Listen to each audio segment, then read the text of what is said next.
the twisting and the knotting. And so if you turn around, if you guys can see, the main difference here is that you can actually really see the separation here. So in this, I also did the like 2 sections. So it's kind of like it's like if you're doing an updo and you want to do 2 ponytails, it's the best way to do an updo to start instead of doing 1. Because I think so many people do 1 ponytail and try to do a messy bun, and it's just it's like too difficult to get all the hair in the same place. So it's separating and making it easier for you to use. So it's really building as well on the same idea of how we place like the color. Right, it's like the tones that are really bright in the top, and then you also have that, you can see sort of the darker tones in the bottom. So it's the same process as what we did before.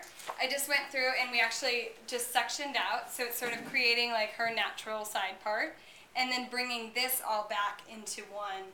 And actually, turn this way a little so you can see I just started to twist like a 2-strand braid, which is really simple. It's just taking exactly the same idea as the other one and just switching them, one for one like that, all the way down until you get to the end, and then securing it with an elastic and then pinning it, which is so easy. And the other thing, which is great, which is like kind of like my little braid that I did, is a 2-strand braid. So it's the same idea, but using it like a French braid. So you're just taking the 2 strands and then adding a little bit of hair as you go down. And that's how I created this, which is really simple. And then up here, what we did was the over direct and then teased just a little. And then I sprayed the hairspray right at the root. And that's another way, like if you're ever trying to get volume and it's really hard for you, it's like just adding a little bit of that and then spraying the hairspray right at the root. You can put a blow dryer on it. It'll add a lot. It'll just lock it in, which is great. And then all I did was separate the 2 and do the exact same thing.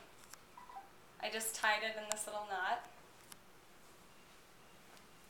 and then pull it. And then actually see it kind of pushes up when you put the bobby pin in. It'll push up so that you get that height right there. Does anybody want to try? Do you want to try?